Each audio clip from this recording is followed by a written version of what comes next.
key faculty in the division. Dr. Ratson came in 72, Dr. Hoffman came in 72, Dr. Hoffman retired in 98, and Dr. Ratson is not retired. He is sitting here with us. He went from us to Mount Sinai and developed an independent ID fellowship that then came together with ours. And the whole purpose of this, I'm not going to say more about them other than to say they were outstanding clinicians and teachers for everyone who came under their supervision and within their circle. And I think it's nice that they show the breadth of the ID activities from education and teaching to research. And we are going to start this first annual lecture with a research talk by anyone who's been following viruses and cancer and HIV will know Dr. Gallo, who Dr. Stevenson is now going to introduce. Thank you.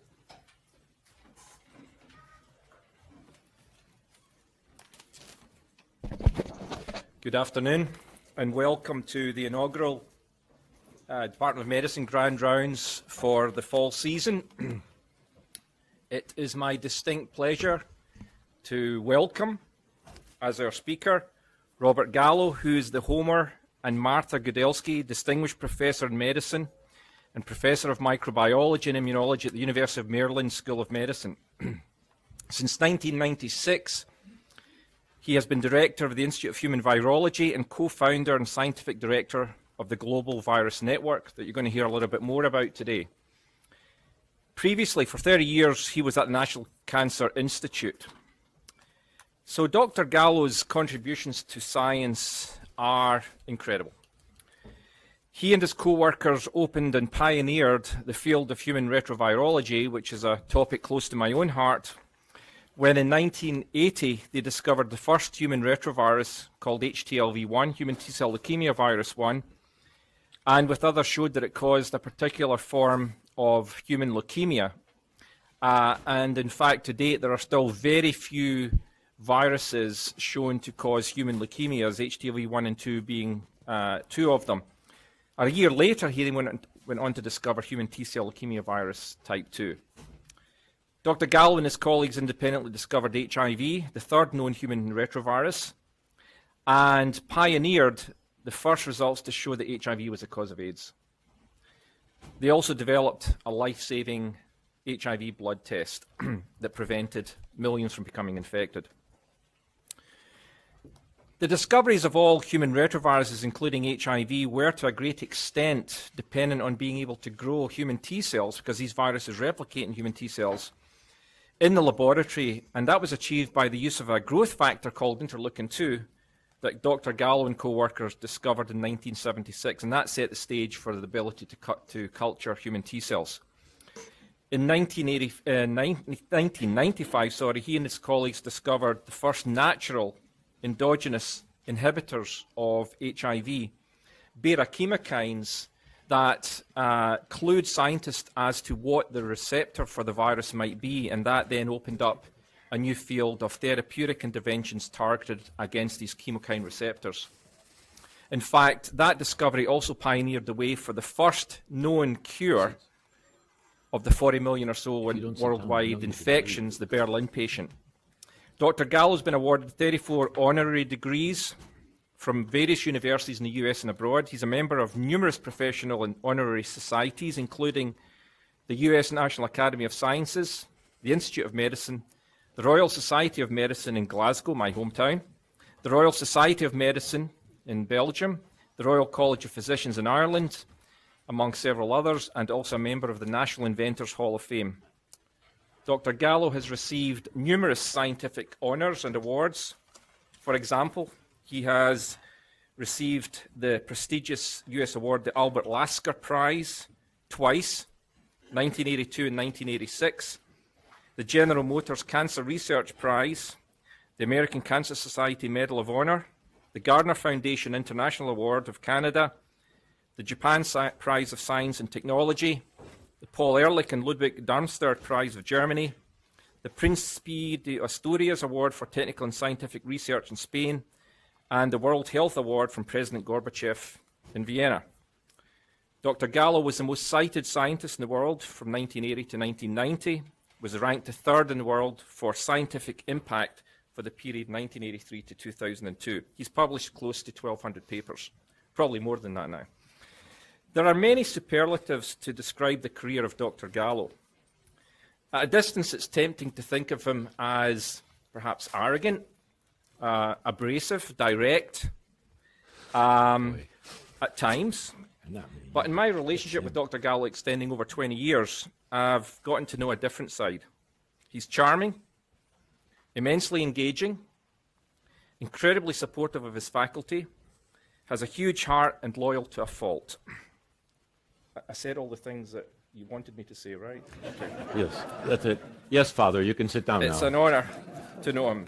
Today he will talk about his journey with blood cells and viruses and his visions for the Global Virus Network. Please welcome Dr. Gallo. Thank you, Mario. Thank you very much. Thank you. I didn't know I had a reputation of being abrasive, direct.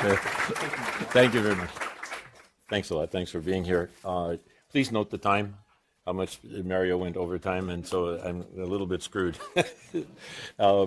So I'm going to jump into it and then try to say things as I go along. But first, let me just say I'm very happy to be here among some older and newer friends, and a place that has made very significant contributions, including Mario, we actually found virus in macrophage, reported in '85, but he really dominated the field from the beginning and thereafter to this day.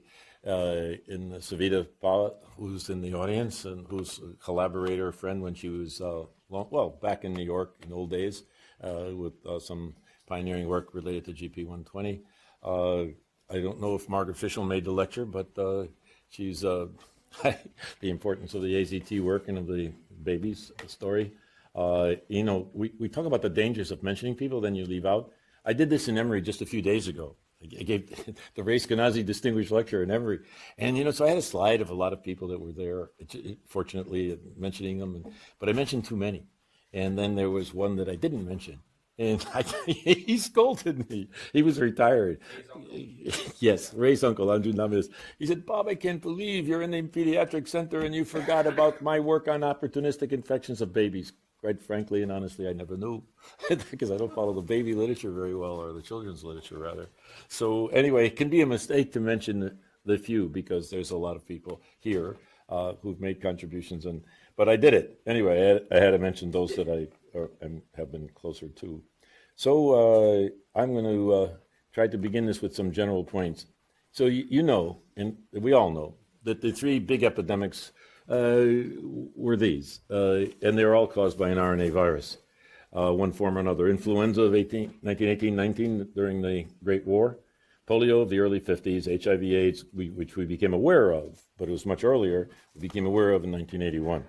But I have a note at the bottom that they also seem to have another thing in common, and those things are suggesting that humans have only a 25 to 30-year memory span. Unbelievably, with the great influenza epidemic of 1918-1919, there was a feeling that we were past big epidemic problems that were fatal of any significant degree, perhaps forgetting the lessons of 1889, about 30 years before, when there was another great influenza pandemic.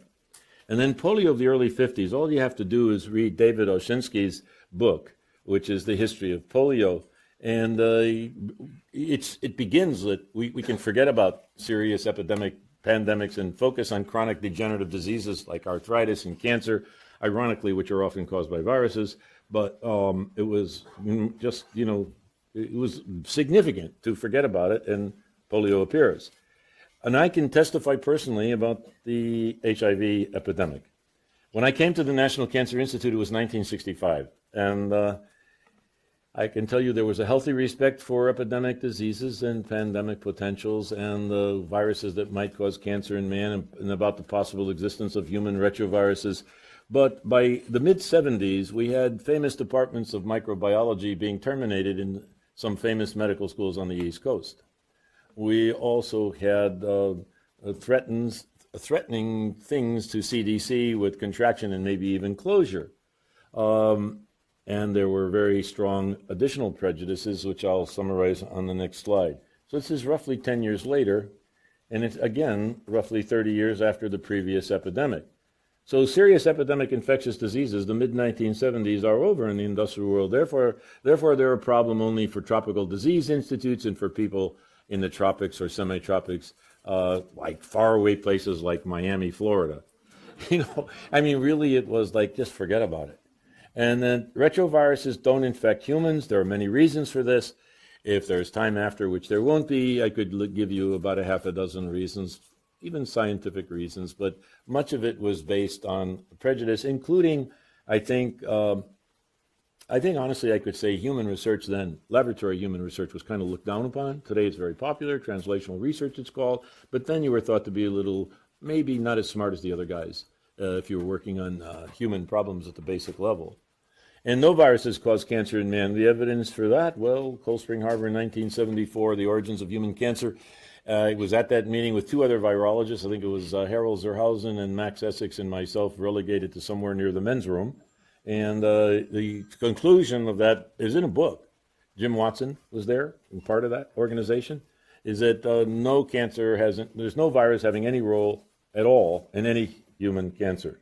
But by the early 80s, these biases are destroyed. Virus is now known to be involved in about 22% of all human cancers. Retroviruses were found in humans. They cause some leukemias and fatal neurologic disease. And of course, one of the great pandemics in all history appeared, caused by still another retrovirus. So how do you get a new viral infection? Usually they're enzootic, animal to man. Example is HIV, from chimp to man, and from pseudomangabe to man, HIV 1 and 2 respectively. Or even HTLV. HTLVs came into man also from primates in Africa, but also in Asia, whereas HIV, the SIV, is only in Africa. Americans we're free from all, in our primates don't have these, and we're just lucky. And the HTLVs came into us long, long ago. I'm talking about hundreds of thousands of years ago. And then it's a possibility that you have a recent mutation in a known viral infection of man, promoting a new pathogenic effect. Some scientists believe a Coxsackie virus mutated and became neurotropic and became the influenza virus. Okay, but even HIV, to get efficient at going from man to man, probably required some additional mutations. And how do some become epidemic or pandemic? The answer is now, off the top of my head. This is not science, and I never took an epidemiology course, and actually nor a virology course, for come to think of it. It's usually, that's really true, and I never worked with a virologist either. Usually by a change in society, I think. And I think HIV is a good example. So HIV's origin is about 100 to 200 years ago. People estimate about 120 to be more accurate. My former postdoctoral, Beatrice Hahn, did this work when she was at the University of Alabama. However, this was strongly suspected but never proven until her work proved it. But we really anticipated that this is what would be the story for a lot of reasons. It entered hunters in equatorial Africa from infected chimps. Chimps don't like to be shot at. People, you got very sensitive. Africans were very sensitive, thinking we were implying that there was some relationship with primates, but everywhere in the world where there are primates, Asia, Africa, South America, there are people who use them for food, and those animals don't like to be eaten, fight, bite, scratch, but also the housewife or the hunter sometimes cut themselves when they're skinning the animal. So rumors still continue of wild theories, but now this is science and it's established. This is how it happened. HIV-2, I said already, from pseudomangabe, I think, and the HIV from the chimpanzee. Okay, so let's go on, but how did HIV become an epidemic and pandemic? Now it's soft science. This is guesswork, but I think it's really quite logical. After World War II, the colonial powers began to disappear from Africa, and they had built some road systems allowing movements to a further distance. But also some people in the rainforests apparently couldn't get by and started to migrate to big cities. Prostitution went up. I think that began to kindle the early flame. What made it pandemic? Air travel was now for the first time becoming commonplace. Tourism, sexual contacts were increasing by faraway partners. Intravenous drug abuse, the crazy habit, becoming global. And blood and blood products moving from one nation to another. I had a personal experience with this. We had a postdoc from Japan, from the Tokyo clinic of Dr. Abe, who actually was put in jail wrongly, I think, for not acting quickly enough. Abby had sent us blood to be tested, and it was like February of '84 when we just had the blood test ready, and everybody was negative. 20, I think, no, we tested more than 20, 30, 40 hemophiliacs, and they were all negative. And then just a few months later, 20% were positive. So how could that happen so fast? Japanese apparently did not give blood themselves. The blood moved from Europe or the United States, and so quickly they became very positive. It hurts me to see so many people standing through all my talk, which is always long and hard. So there must be some additional chairs somewhere around, maybe. No, okay. Yeah, there's 3, 4, 5 chairs down here. If 5 of you want to, take the opportunity to disrupt my lecture, it's okay. Why don't 5 of you come? That's a tough young lady. Good for you. The guys are bashful. The women are strong today. Okay, so let me move on before I get too late. So AIDS in the beginning of the research. Well, I think the research begins with the clinicians, and I don't carry this slide just when there's something like grand rounds to medical people. I show it routinely if it's a general lecture. It is science. How could we know? How would I get involved if it wasn't involving CD4 T cells, which I knew a little about? I wouldn't. Who told me that? The clinicians.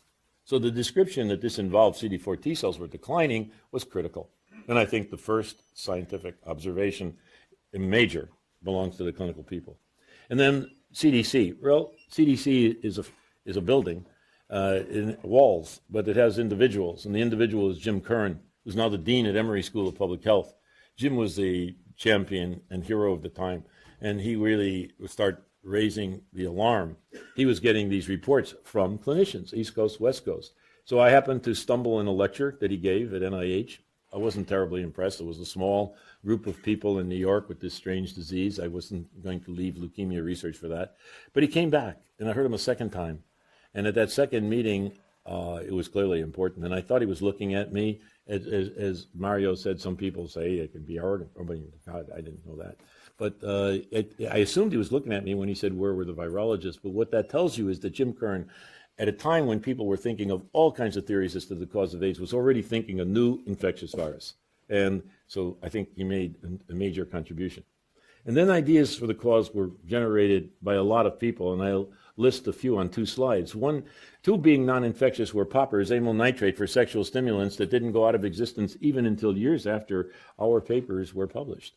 So up to at least 1988 from the FDA.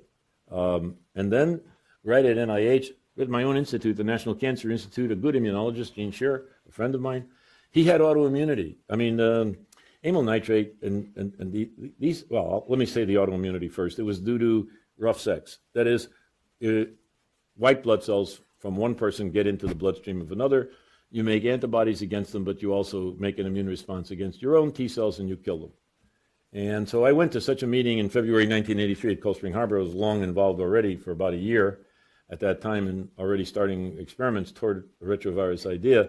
And I asked one simple question. I said, what about women? And they said, what do you mean, what about women? We're talking about rough sex. I leave it to you to think of what I might have said after that, but it didn't give me any more friends. So this was America's kind of leading immunologist at the time. It was really quite interesting. So clearly that didn't explain blood transfusion AIDS. I mean, you're going to say the leukocytes did it only beginning in 1981? We had blood transfusions long before that. What about babies that Curran was describing with AIDS? How could poppers explain those things, and how could autoimmunity explain those things? So the more rational ideas were really different kinds of viruses that are listed there. And I highlighted the last 2 under infectious because Max Essex and I postulated a new T lymphotropic human retrovirus in 1982 as the probable best idea for the cause of AIDS. This turned out to be the only theory that brought fruit, but it wasn't in detail accurate because we assumed that it would be part of the HTLV family, a brother, but it's a cousin, not a brother, as you all probably know already. I'm sure you don't. A new fungus, however, came out exactly at this time, and it didn't get published except for an abstract in the New England Journal of Medicine, but I can never forget it because it came from NIH and from the director of the National Institute of Allergy and Infectious Disease. I don't mean Tony Fauci, but the predecessors of him, who were then replaced. Dick Krause and Ken Sell reported that this was due to a fungus.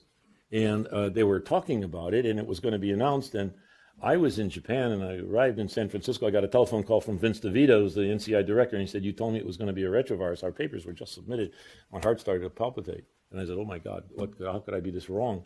They say it's a new fungus making a new molecule that we just learned knocked off CD4 T cells, cyclosporin. So I said, ooh. And then I thought more carefully, what did Einstein say? Mother Nature's not cruel, but she's never so simple. A new fungus, the compound we just found knocks off CD4 T cells. But better than that, hemophiliacs were getting it, right? Getting AIDS. Hemophiliacs at that time were not getting a pure molecule. They were getting filtered plasma from countless donors. Filtered. Viruses go through. Fungi don't. Fungus doesn't. So it could not be a fungus. So I took a deep breath and said they're wrong. By the time I got home, they retracted their paper. And the abstract only was published, but there were some mumbles on that television program that night announcing this, but then not quite announcing it, and it was announced that it was a contamination. And then there's the ridiculous, that there is no AIDS, or when the AIDS was obvious, though there is no cause, really, it's just lifestyle. That was Peter Dursberg from 84 to eternity, and that was actually harmful. It's funny, but it's harmful. He influenced Mbeki. South Africa didn't get any drugs for a long time, many years, because Mbeki was influenced by Dursberg. I knew people, I knew a filmmaker with his wife and child who all had AIDS, stopped therapy, and they died because they met him in a cafe in Berkeley. And then lastly, there are many other theories. You remember the book, The River, of course, that Hillary Kaprowski created it by using polio vaccines that were contaminated. And then it was deliberately created by whom? Of course, by the US government, and what else? And that was initiated in East Berlin by a geneticist, likely working with the KGB. How do I know that? I was visiting East Berlin when this was coming out. So they wanted to pin it on NIH, I guess assumingly therefore it would be me, working together with my friends Kissinger and Nixon and everybody else. No. So why did we postulate that a retrovirus cause of AIDS? It was experienced with the HTLVs and with feline leukemia virus. So because HTLV1 and 2 were just discovered, so why not another one coming out of Africa?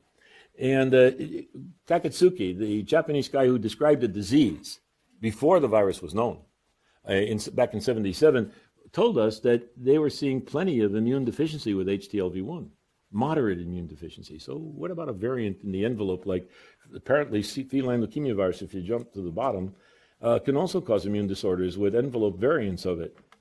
It also is true that they target HTLV1 and 2 target CD4 T cells, the very cells the clinicians described as in decline in AIDS. And HTLV is transmitted by blood, sex, and mother to child. And what was Curran saying? Blood, sex, and mother to child were the risk factors, right? I mean, blood transfusions, hemophiliacs, babies born to mothers that had AIDS, and sexual promiscuity was associated with AIDS. So that's why we made the proposal. The keys to the discovery of these viruses, Mario already really kind of said it. The story of HIV science and discovery is related to the earlier findings of the HTLVs. First, it was based on reverse transcriptase assays. The enzyme that Timmon in Baltimore received a Nobel Prize for, and they discovered it in 1970. And this enzyme is a DNA polymerase. We had been working throughout the 70s, look at the second point, and as well as David Baltimore, to make these assays more sensitive and sufficiently specific so they could be used as a surrogate marker for a retrovirus. I put that as 1970 to 1978, burning out many good postdoctoral fellows on this. So we had we had reverse transcriptase purified from many animal retroviruses, and as well as the cellular DNA polymerases, which we, and with Baltimore and the late Art Weisbach, named DNA polymerase alpha, beta, and gamma. And this is so much superior to electron microscopy. By the way, I've only seen an electron microscope once in my life. I certainly wouldn't know how to use one, so you collaborate when you want a picture. But to use it for discovery is almost ridiculous. The reverse transcriptase assay for a retrovirus is at least 1,000 times more sensitive. And if some virus is not coming out all the time, and you culture and you take aliquots every 15, 20 minutes, 30 minutes, how can you do that with electron microscopy? It becomes a nightmare. But you can do it for reverse transcriptase assays, but you better make it specific. You better make it sensitive. And that's what we worked on. Mario kindly mentioned the T-cell growth factor, now known as IL-2 or interleukin-2. This is essential for growing the viruses and essential for finding these viruses, therefore. And luckily, this is luck. this happened in 76, just 5 years before we became aware of AIDS. So that's how we got HTLV1, that's how we got HTLV2, that's how we get HIV, okay? That's a picture of the first human retrovirus, HTLV1. It's among the first pictures ever, certainly the first picture budding from the cell membrane. That's a leukemic T cell below. You see the stages of budding from a cell membrane, as these envelope viruses are prone to do, and the formation of the mature virions. This is the first human being from which a retrovirus was isolated. He lived in Mobile, Alabama, and the skin lesions you see are infiltrates of leukemic T cells. He has no interesting history, personal, sexual, occupational, anything. And he just, had a normal job. He played a lot of sports. Within 6 months of this picture, he was dead. This is usually a very aggressive disease. About 80% are dead within 1 year. Usually it's young adults. It's called adult T-cell leukemia, but generally the adults are between 20 and 40 years old. Usually they're infected early in life from their milk. Men get it usually from their mother's milk. Women get it from their mother's milk plus sexually, whereas men, the virus doesn't transmit so well woman to man. That's the first Caucasian, and he was from Boston, but as you see from the tattoos, this is long ago. It's not like the craziness of today where everybody gets their back ends and front ends tattooed. Tattoos then usually meant the person was traveling. He was in the, sailor or merchant marines. This man traveled a lot. He had both the fatal neurologic disease, which he died of, as well as the leukemia. So this disease, adult T-cell leukemia, described by Takatsuki before the virus, was this typical skin lesions of variable kinds, an elevated calcium level because of the TAX protein of HIV, a regulatory protein not known in animal retroviruses at the time at all, can turn on many cellular genes. One of them is the parathyroid hormone. And thus you get lytic lesions of bone sometimes, lymphadenopathy, of course. And there's oh my God, they're telling me come home that I'm always traveling, right?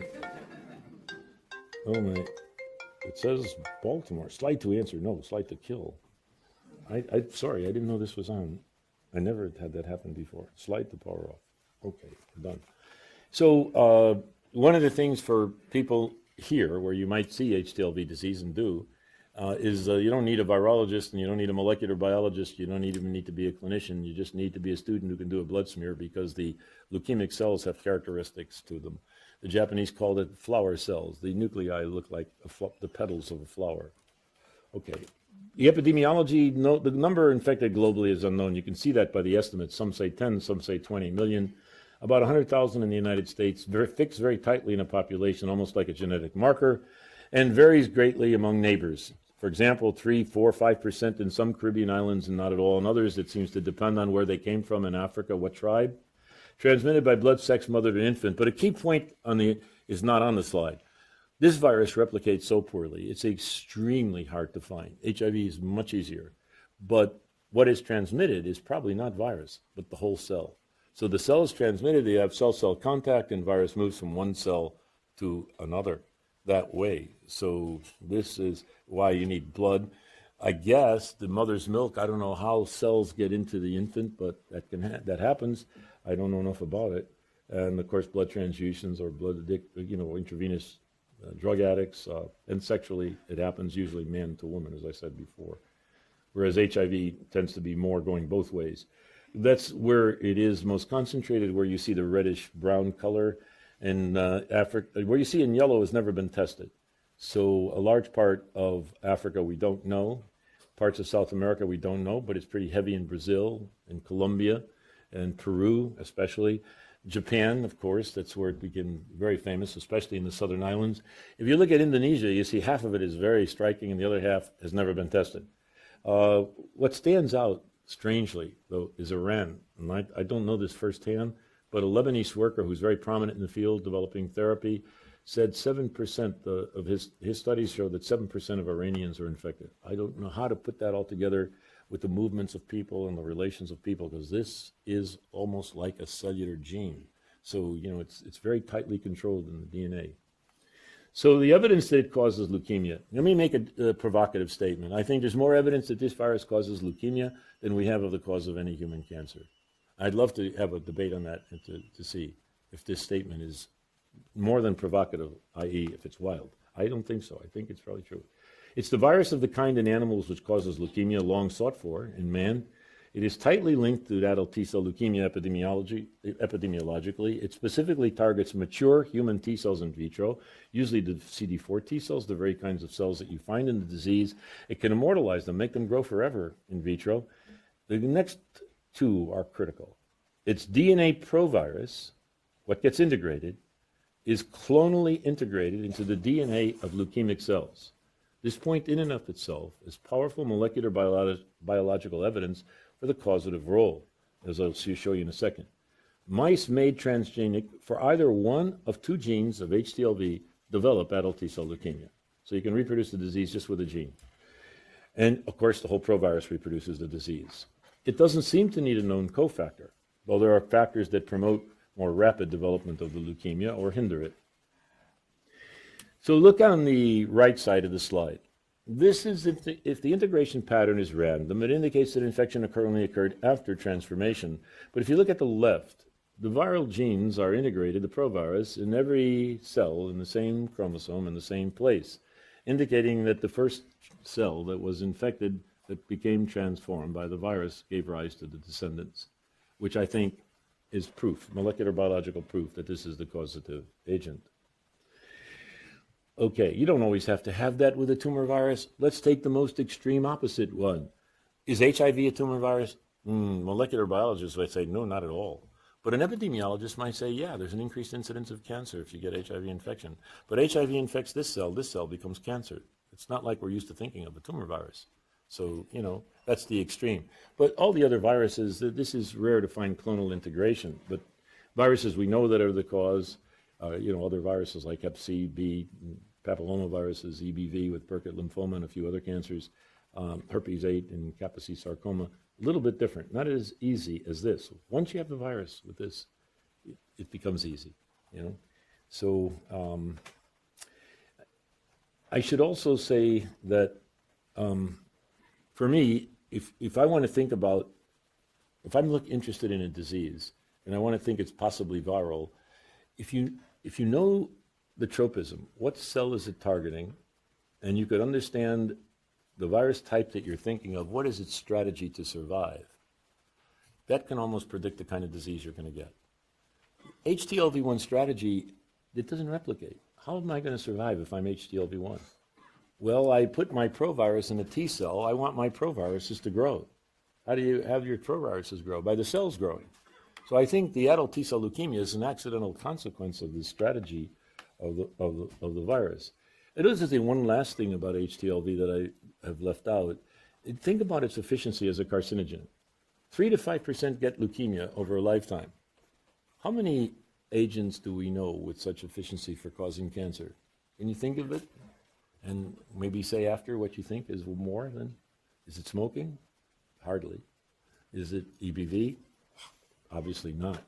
8-9 billion people infected with EBV. Herpes 8, obviously not. The rest, what do we come down to? Maybe asbestos? I don't know. But with a virus, I don't think there's anything more efficient than this guy.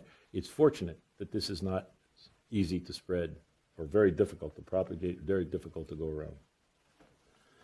So the summary of the importance of this virus: the first pathogenic human retrovirus, among the first to show the cause of human cancer, not known to need one or more cofactors, can be used in the lab to immortalize T cells, CD4 or CD8. Perhaps it gives us insight to mechanisms of leukemia.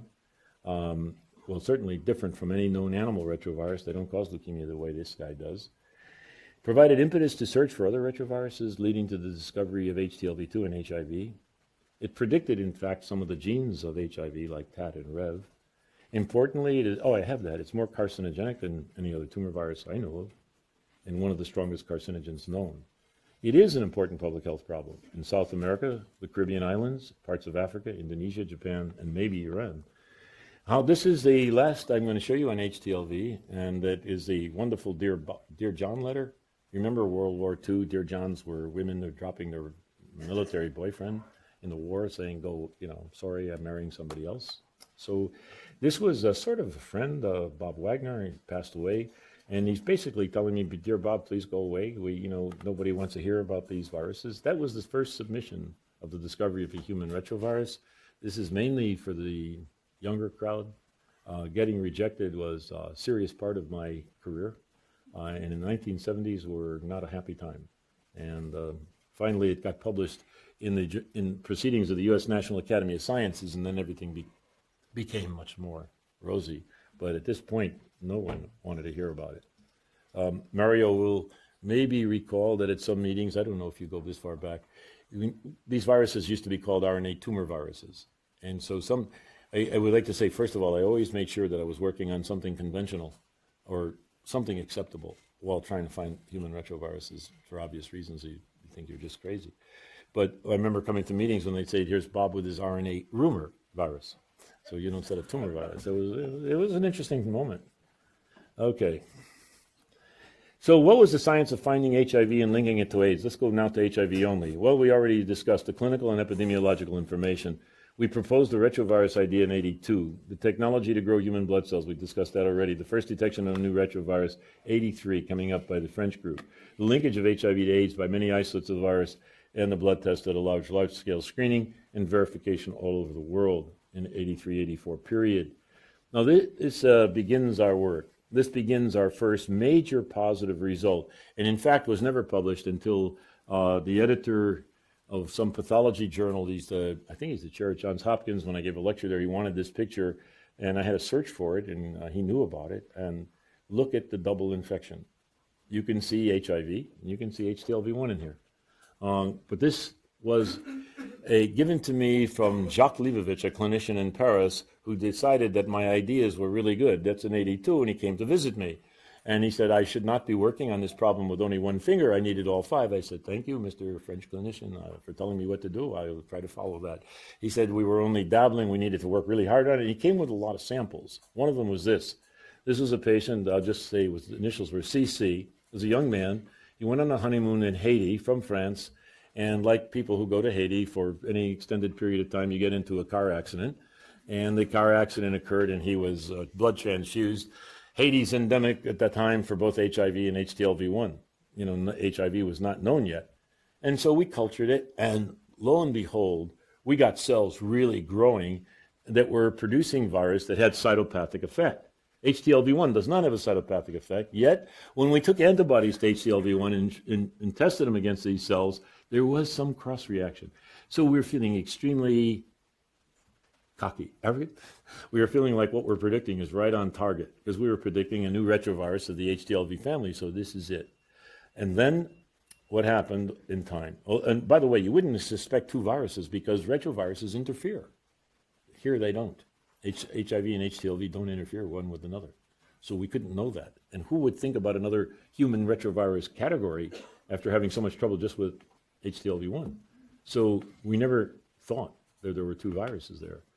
But slowly, in the period is February of '83, well, French group came out with their paper. I was the reviewer. It had been rejected in Nature. I called Science. I had helped get it accepted. I sent them antibodies to distinguish what they had from HTLV1 and 2. They did. The paper was not long. It was one isolate from a guy who didn't have AIDS yet. So they didn't conclude it was the cause of AIDS. They couldn't, and they rightfully didn't. And I had sent them protocols for growing T cells and sent them the original IL-2. So we had a good relationship then. It was that was May of '83. By June of '83, we had a lot of what we call short-term isolates. And we had a lot of immunological surveying with, let's call them relaxed conditions designed to look for cross-reaction with HTLV1 and 2. And my colleague Marjorie Goroff came to me and said, they're either really HTLV positive or there's nothing. And the dawn occurred to us, that cell, we had not published this, we never did, is double infected. And my colleague Mika Popovic was able to separate the two viruses using a variety of target cells. And he said, God, we just lost about a half a year. So it's a little ironic, but there's a positive side to this. It told us that HIV can be permanently grown in HTLV immortalized CD4 T cells. That's what this is. So we would come back to that later, which would turn out to be a major breakthrough for the field and for us and for the field. So the paper of the French group already mentioned it. First paper reporting a new retrovirus different from HTLV1 and 2.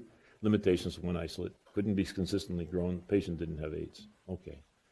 So finding the virus is one thing, but showing causation was another. In my view, AIDS presented unique challenges, unlike past viral epidemics of the recent SARS, MERS, Ebola, and Zika outbreaks. First was the clinical latency of many years, multiple other microbial infections, which is the causative one. I mean, several clinical scientists were critical collaborators, especially the people listed on this slide. I don't know of somebody here. If there were, it would be Margaret Fischel, but I don't recall if she sent the samples or not, but these were the critical people to me. And they weren't just clinicians providing samples. I had a number of conversations with all of these people, so they contributed also intellectually. So when we published, we had 48 isolates of the virus, 48 different patients, almost all were with AIDS. And then a few months later, we reported on a total of 105. And the Paris group has started to report additional isolates also. But we felt still, nonetheless, insufficient to conclude that HIV was the cause of AIDS. You know, at least in this country, verification is necessary. And verification by virus isolation would be very difficult because tissue specimens were quite limited and not even allowed in many institutions at the time. Fear. T-cell culture technology not widely available in virology labs at the time. In immunology labs, yes. And AIDS had to be clinically recognized. By the time a patient got AIDS, there were very few T-cells to culture, making virus isolation very tricky. Actually, the word would be very, very difficult, more accurate. Sometimes in our own experiments, we had, maybe we'd get 2 positives and then 6 or 7 negatives in a row. I'm going out of my mind in this period because I felt when we published, we had to convince you. We had to convince clinical people. And if I'm getting 6 negatives and 2 positives, what the heck is going on, We didn't realize that by the no T cells there. And we should have assayed on day 1, not on day 5 or 6, the way we would do with HTLVs. But even then, it was really, really difficult. So we needed something more. So the fall of '83, this is a key advance. Mika Popovic, again, my Czech co-worker, and my technician was Betsy Reed Knoll. She's now an NCI project officer. She's a PhD now in immunology. At that time, she didn't tell us, her husband was dying of AIDS from a blood transfusion. So she threw herself in this work like you can't imagine. But the breakthrough was the capacity for continuous cell line culture of actually a total of 7 different isolates of HIV. And this made several things possible. We can now mass produce the virus forever. So the blood tests became possible, drug screening became possible, detailed molecular analysis of HIV genes and proteins and so on became possible. So I had wrongly answered that there never was a eureka moment for me in all of this science. I didn't have a time where we celebrated or anything else. But then I thought back upon it, and there was actually 2. This was one of them, because this didn't tell us HIV was the cause, but it told us we're going to know. One way or another, if this is the cause or isn't the cause, within a few months we'll have all the answers. And we know that for sure. And so that was why that was a very happy moment. The second one would come with some results we shared with James Curran, then of CDC, now the Dean at Emory. I've mentioned him already, and I'll tell you that in a moment. Okay, so the blood test was able to verify etiology because it was safe, simple, sensitive, accurate, inexpensive, rapid.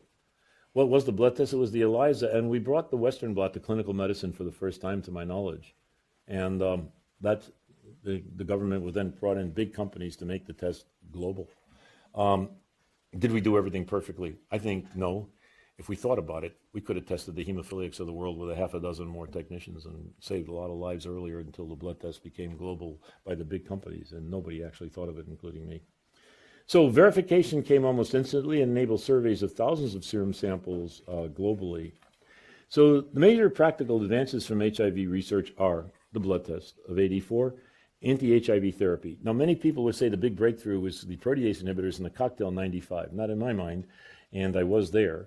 Because if you didn't have the pharmaceutical companies coming into this disease, if you didn't have evidence that you could treat a systemic viral disease, which in history had never been done before, you would go nowhere. So the breakthrough was AZT. AZT was Sam Broder, who became director of the National Cancer Institute with Burroughs Wellcome. And here, as Margaret reminded me, the very first clinical trials were done here, I guess headed by her. This is truly a historical moment. I mean, because there wasn't any. And they didn't think it was possible. People didn't believe it was possible. What made it possible was, you start thinking that we now know in molecular biology the various stages in the replication cycle of a retrovirus. We knew that from animal studies. We knew it from HIV, from HTLVs. So we can target it much more specifically. It doesn't have to be like an antibiotic for bacteria. It doesn't need a metabolism. We used to say, well, you can't have drugs because you need a metabolism.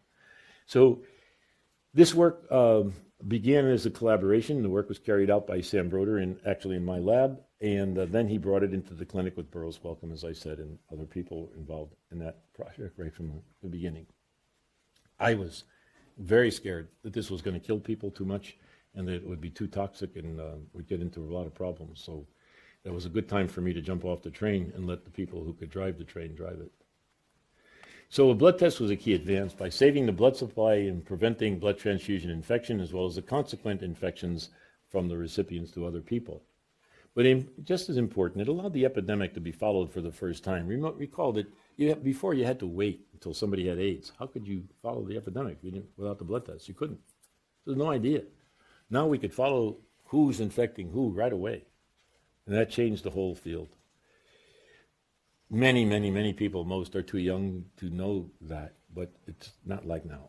You didn't know who, you wait till somebody gets AIDS and then you say, okay, they got AIDS, what do we do now?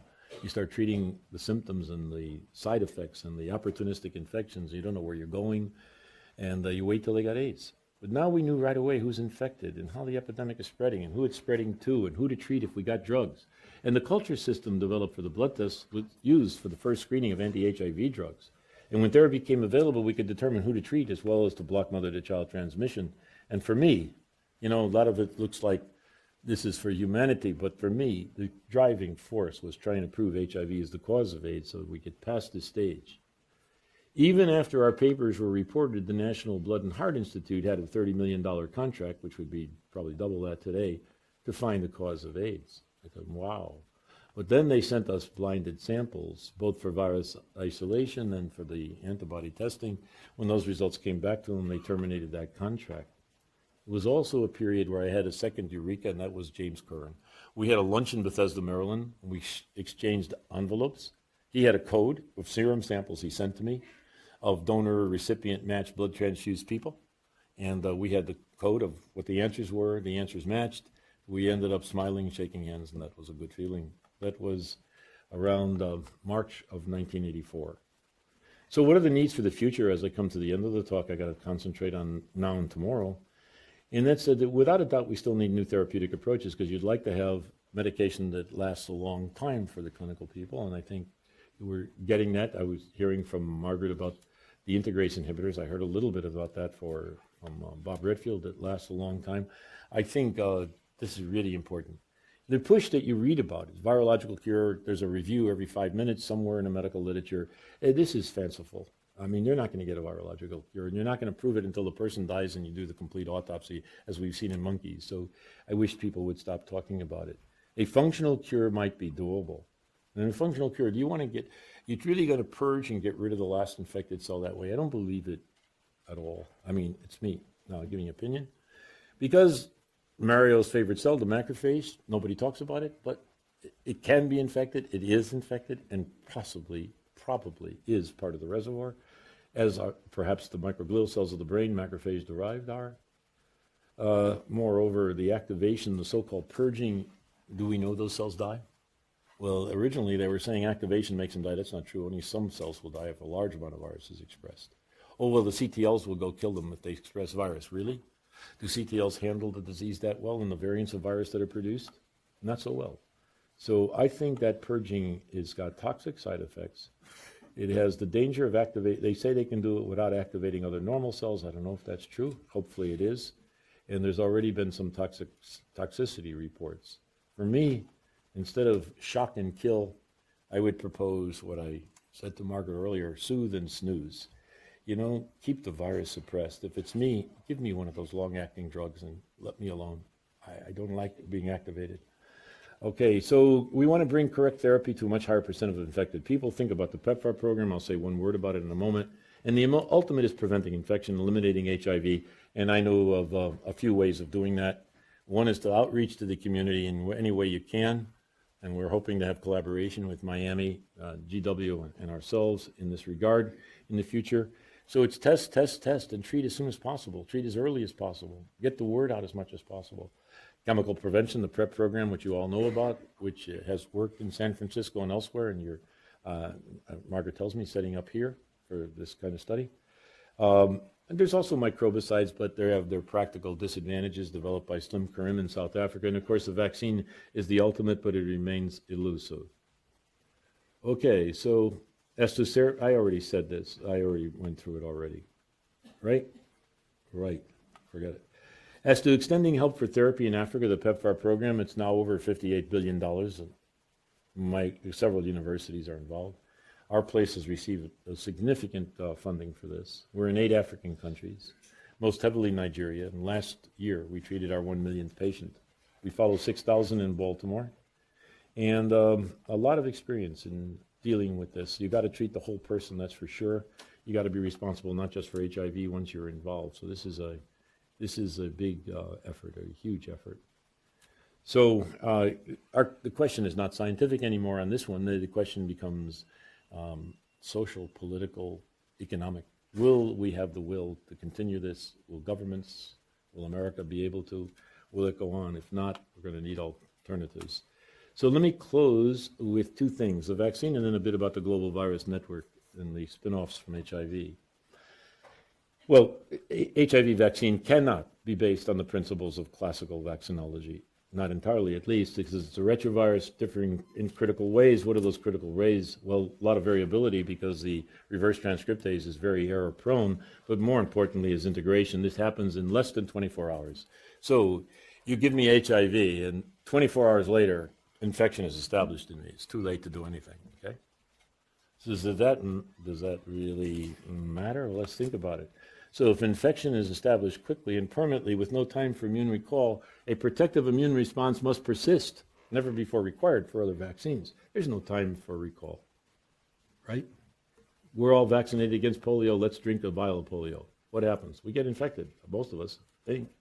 It'll replicate in our gut, but the immune system says, hey, I've seen you before, right? You vaccinated me, and therefore I recall. I clear out the virus in the gastrointestinal tract. It doesn't get to my central nervous system, I don't get polio. But with AIDS, too late. You're infected on day 1. After day 1, no way. So you got to block, what is that word, the get-go? I don't know what get-go means actually, but you block at the get-go, some of my colleagues always say. So you got to block right at the beginning. So complete block of infection, sterilizing immunity may be required, never before a requirement for a successful vaccine, as never before required is that the immune response be always there. So was Albert correct? A successful vaccine against HIV won't be doable. Albert Sabin said that in the late 1980s before he died with a letter to Science. Ron DeRosier here working in Mario Stevenson's institute had data, very good data, the best data ever published in monkeys, published in a series of papers, some of them in Science magazine, but he used attenuated virus. This is in the monkey model SIV. So, it still replicates. So nobody was going to approve that for use in humans. It becomes too dangerous. Some of the people eventually, the animals, some eventually did get AIDS. So it's probably enough that just the envelope of HIV, maybe with the long terminal repeat sequences that integrate, can maybe able to produce AIDS.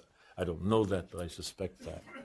So we have a difficult problem, obviously. Now these are there are 6 major trials. They might involve 4 basic approaches, and essentially all of them failed, and one of them actually increased infection. And there are various reasons for this. Number 3 was using a cell line, one of our cell lines, produced virus, the MN strain, we call it.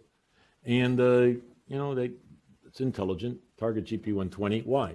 GP120 is the first thing the cell sees. In my hand is the virus. The fingers are GP120. They're going at the cell. The first thing the cell sees, you want to target it. But it's hypervariable. So they were getting type-specific immunity. They were getting immunity against only strains of virus very similar to the MN strain. When the envelope was too far different, they didn't get any protection. So this failed. When they used adenovirus of a kind that you and I may be infected with, there was a lot of T-cell activation. T-cell activation makes a home for HIV. So you increase the infection, so you lose any protection that you would have had even by that alone, and they actually increase the amount of infection. Certainly cell-mediated immunity is too late. That didn't work. Then the last trial, number 4, look at it, RV144, had a little bit of success, a little bit. if the statisticians were correct in looking at it. But what effect they had came very early and then was lost. And that reminded us of what we have in our vaccine candidate. So we were getting effects early, but that didn't last. So the vaccine should produce protective antibodies, that's our belief. The antibody should target GP120, as I've already said. The antibody must be broadly reacted, targeting conserved regions, but these, which are functionally required by HIV for infection. But these regions, in my finger I said was the envelope, but it doesn't look like that, of course. It's hyperfolded, and these conserved regions are in what are called inner domains. They're not visible. And moreover, this is mobile. These guys are mobile. The antibodies have trouble finding it. Furthermore, it's covered by a glycan shield, carbohydrates. So how do the antibodies find these conserved regions? Well, when the virus binds to CD4, these regions open up because they're looking for CCR5, the true gateway into the cell. So there's a moment in time where the virus is vulnerable. So that became our approach. These sites are hidden. So we opened the sites, sorry. I'm going backwards. Why is that? Oh, I know why I'm pressing the wrong button. But these sites are hidden, so we open them by methods which also fix the mobility of GP120, allowing antibodies to bind several new epitopes. This form of GP120 envelope is known as the transitional state because GP120 is changing its form to find CCR5. It's undergoing transition. And the new epitopes we target are called transitional state epitopes. So this is a cartoon slide taken from Doms and Moore, I think, from some time ago. And the virus is shown on the left side. GP120, that oval, is interacting with the cell. The cell is in green below. It's that interacting with the CD4 molecule. Then the second one shows an aura-like because of the great structural change undergoing of the oval becoming the bean. And the third picture of the virus, that bean-shaped thing, that's now in a form that it can find CCR5, the wiggly-shaped other cell membrane receptor, and that begins the fusion process. Look to the far right where the viral membrane is brought down to the cell membrane surface, the two fuse, and the guts of the virus empty into the cytoplasm of the cell. And the vaccine shown at the bottom is the bean. That's what we use for the vaccine. That is, we use GP120 bound to CD4, although not exactly like shown here, but with a linker, the yellow shown on the slide at the top, which is human, and the bottom is monkey. Why do we want a monkey one? Because we're going to do monkey studies. We don't want a human CD4. It'll react to CD4. We'll get protection falsely. So it's GP120, linker, 20 amino acids, neutral. D1, D2, binding regions of CD4. When the protein is made, the CD4 region can bind to GP120 properly, and that is the vaccine. These are the results of our trials in summary. If we use a single dose, high dose, you get the following on the left. You can see the control group is in yellow and the vaccine group in red. The animals get infected, but the virus is controlled, at least for quite a while. But on the right, we use low dose, people say more compatible with human sexual transmission. So low dose, repeated over and over and over. The challenges, we have complete protection, sterilizing immunity, bravo, we win. Not really. After about 12 or 13 weeks, all protection is lost. And that mimics what you see here of the RV144 trial. Look at the top. You can see their results were rather, Mario, look carefully at those results. And this is what impressed me and why I didn't agree with John Moore, or a little bit you. I think they are real because of the beginning, which I looked at very carefully. That is, in the first few months, they have 60% protection, and then it crashes. Look what crashes with it. The right antibodies that were giving protection. Look at the bottom. Instead of putting it in months, we put it in years like a true vaccine should be put, and you can see that they don't compete with good vaccines. HPV is in green. It lasts forever, virtually. The same as any vaccine you're taking, they last a long time. Almost everything you can think of. This is a problem. We just received an award in collaboration with people at Emory, a substantial award from NIAID to try to solve this problem of durability of the antibodies. We attempted to solve the problem by these approaches, and we lost all efficacy. Why did we lose all efficacy? You need T cells to make antibodies. We wanted more T cells to make more antibodies and make them last longer. That's what we thought. Instead, we lost all efficacy because we provided a big home for HIV. The slide at the top, it's looking at rectal mucosa or vaginal mucosa, and you can see the virus, little guys, and antibodies is the usual Ys. And you see what happens. We created a massive increase in activated CCR5 heavily positive T cells for quick infection, so we lost all protection. Below shows what you'd really want. There's a hot spot for protection, just enough T-cell response, but don't overdo it or you'll lose your protection. It's possible that people have successful vaccines in their hands, but don't even know it because they're overactivating T-cells and losing all efficacy. So the conclusions I would make from this is we need durability. It's a problem remaining to be solved with any envelope-based vaccine, and we need a correct immune balance. And this was Tony DeVico and George Lewis, my two key co-workers in all studies with vaccines in the Institute. Tim Fouts of a spin-off company called Profectus is also working on this. This is, if anybody gets really interested, is where we published this for the kind of first time theoretically in PNAS as a perspective I don't know when. Oh, it's at the top, in 2014. Okay, based on data that we published in the following issue or so. So I want to close by mentioning to you that AIDS had a lot of spin-off to medical research in general. A lot of people here probably don't care very much about AIDS, but I want to say that it made the possibility of antiviral drugs real. So today we take it as a foregone. Oh yes, we cure hepatitis C, sure. Yeah, we do now, right? But that came out of AIDS research, really. And even some of the drugs are the same. And it resurrected vaccine research, and not because of success, but because of necessity. It made greater appreciation of blood testing, and it certainly gave rise to more basic immunology and even molecular biology, some new insights. I don't want to go through all of these. We don't have time, and I'm reaching the end. So there are more, and they go on past this slide. But let me, hold on. I left. Oh, so somewhere there was one slide left out. Okay, hey, there. And the GVN slide was left out. What I wanted to also say is that it impacted society also. So greater North-South collaboration, US-Africa, greater understanding, tolerance for differences in sexuality, I think came out of AIDS research. Those are two major ones. Maybe I should really stop with those. And if I didn't get this slide out of order, yeah, here it is. So greater understanding and tolerance for differences in sexual orientation, and go to the bottom, greater North-South involvement, especially for the United States. PEPFAR, Ryan White Acts, multi-collaborations in science, big science pushed more. Activists in medicine, all that came out of it. And then I close with this comment. In 1985, the late Jonathan Mann of WHO and formerly CDC called HIV/AIDS research the fastest progress in the history of medicine from the inception of a new mysterious epidemic. But could we have done better? I think yes.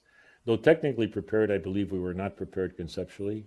The only responsible groups were WHO, who don't have any labs, and they don't know who to call upon if the disease is mysterious, so they're lost. CDC is limited in two ways. Though they're excellent, they can't be experts in everything, and they're not expert in all viruses, including they didn't know about retroviruses. And they're also limited by their US government auspices, which not everybody wants to get close to. The labs that made the biggest progress at the onset had no responsibility, becoming involved by chance. Do you think we should leave the vagaries of how many virologists we have in the world to how medical schools behave? I don't think so. I think we need to make sure we have enough trained virologists, and I think we need experts that are connected and responsible. Medical virologists of expertise that cover every single kind of virus type, and that would cooperate, finances being there, but are always available for consultation, and they're always available for training with small grant programs. The University of Miami just came in last year, and the most recent addition is Emory, where I just visited, and we're really happy that Miami is involved. This is where the GVN was a few years back. It's a little bit more now, but you just don't make it anywhere where there's a need. We can't do that. We're not early responders. We're not surveillance. We want expertise, and there's just not expertise everywhere on Earth. So there's about 36 things. So I thank you all, and thank you for giving me the extra minute. Thank you. So, right before Grand Rounds, Professor Gallo told me that one of his famous comedians was Sid Caesar, and Sid Caesar is known to have said, to have developed, the person who invented the wheel is an idiot, but the one who discovered the other three is a genius. You're a genius. You discovered the other three. Thank you very much. Thank you so much. That was brilliant. Thank you very much. Okay, maybe I get this thing off me? Yeah. Mario, I hope this is okay. It was more than okay.